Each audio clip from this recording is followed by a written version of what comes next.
Joe, the Big 12 championship game is this weekend, Iowa State versus Arizona State. Now, one of these teams we thought could be in this. We talked about Iowa State and the Cyclones potentially making a run in the preseason to the Big 12 title game. They are here after some early losses in the season, but the emergence of Kim Dillingham and the boys over at Arizona State, they are now in the Big 12 title game. Both teams fighting for a playoff spot here in the Big 12 championship game. Your thoughts on how this game is going to go?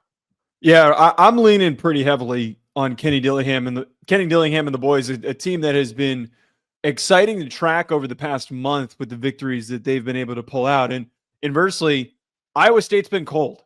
Iowa State has been a team that reality has set in. They finished the season strong with their win over Kansas State, but it feels like with the performances that they just slowly petered out as the season finished up. More specifically, why I really like Arizona State in this game, I think that there is a level of disparity between the efficiency and the explosiveness of Arizona State's offense, specifically the run game led by Cam Scadaboo, going up against this Iowa State defense. Iowa State defense started really hot. It was really good, especially the way that they played against Iowa at the beginning of the year. But a number of those guys got banged up, and it has not been good since. So I am riding the Sun Devils. I think Scadaboo is going to have a big game. I do not think that they are equipped to slow him down.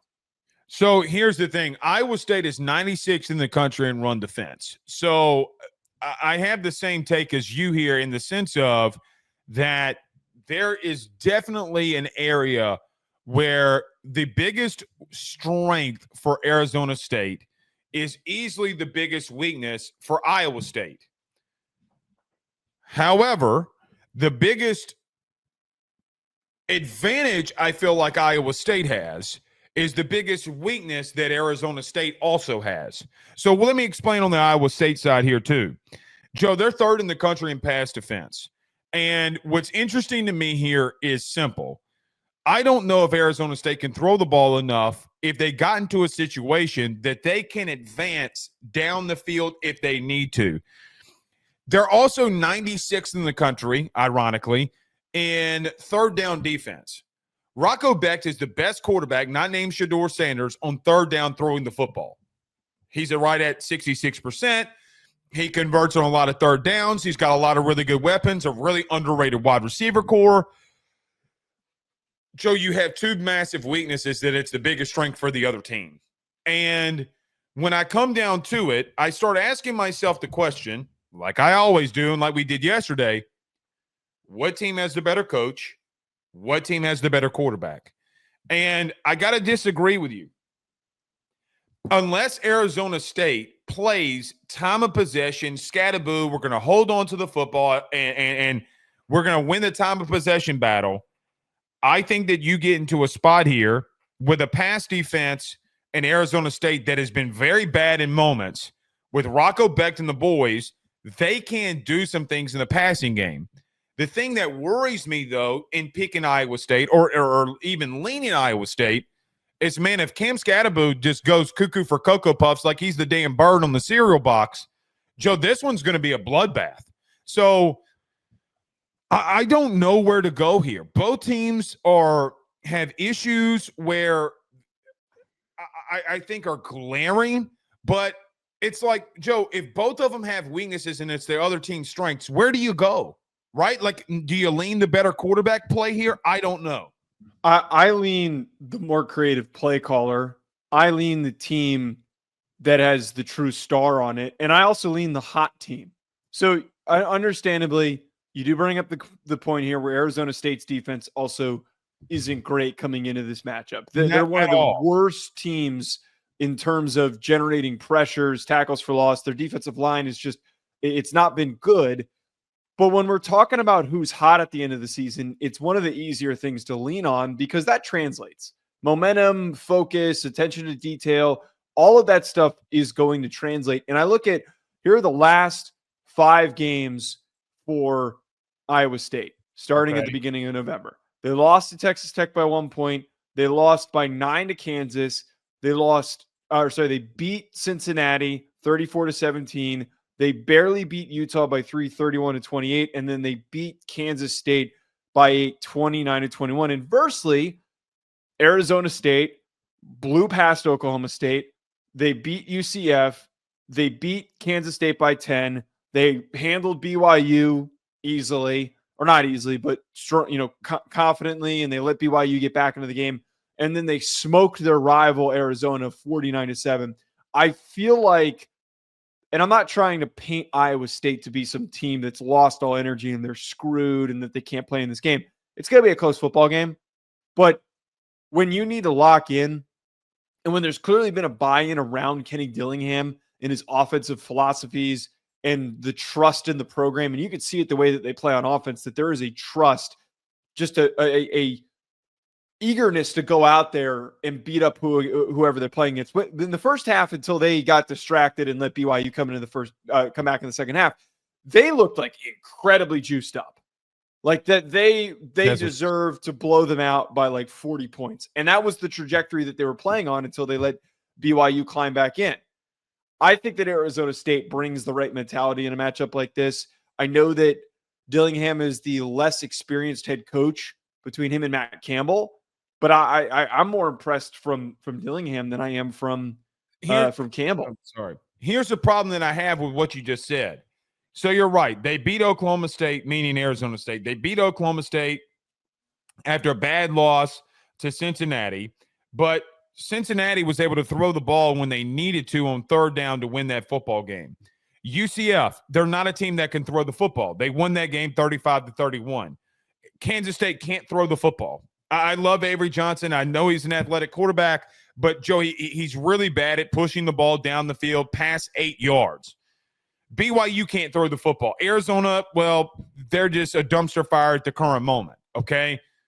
I don't think that they have faced a team that can throw the football like Iowa State can since they faced Texas Tech. The two losses that they have are teams that have been in situations where on critical third downs they could throw the ball. Like I look at Mississippi State. Joe, Mississippi State, for crying out loud. Okay, they won that game by 7 early in the season. It's a great win. Good for them. I love it.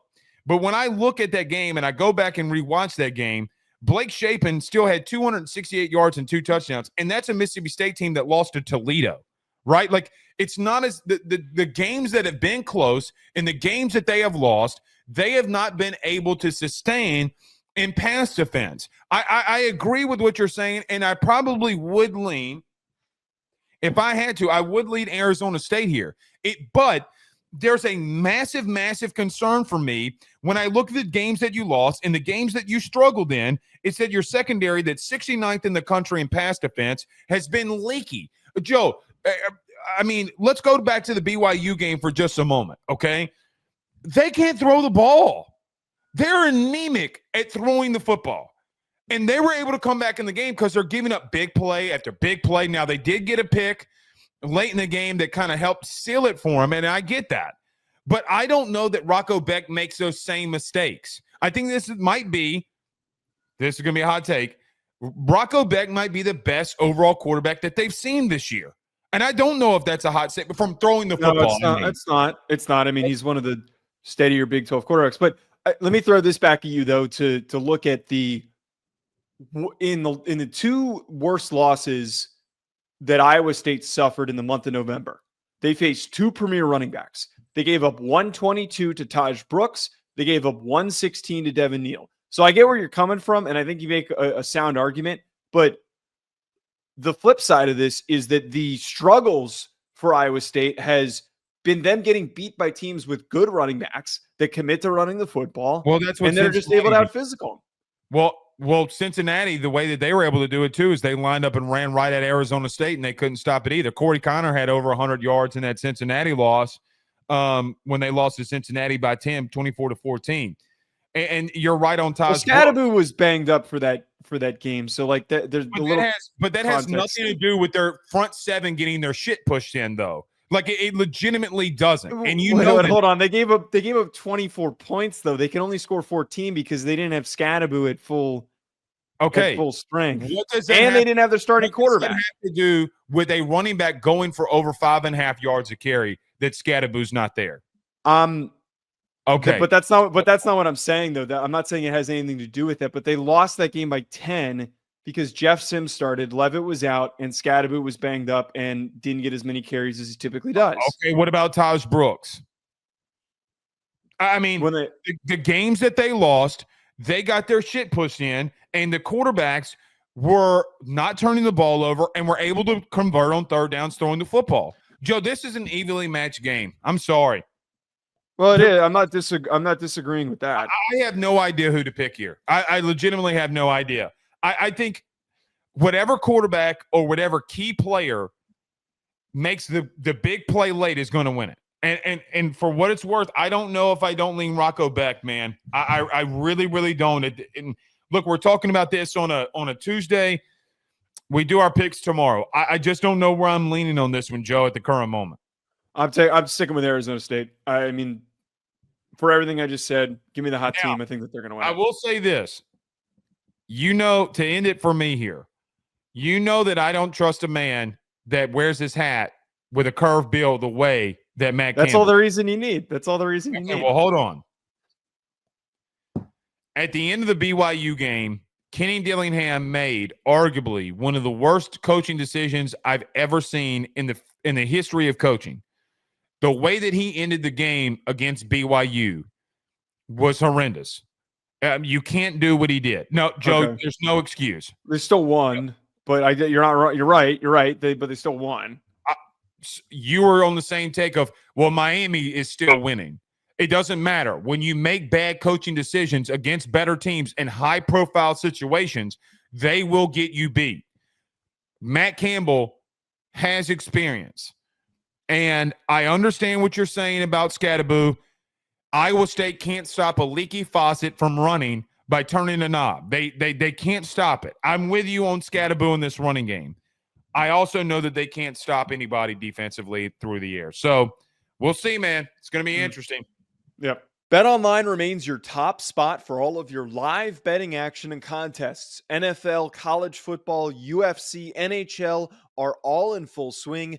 BetOnline is your number one source for wagering news, odds, trends, and predictions with both desktop and mobile access at any time.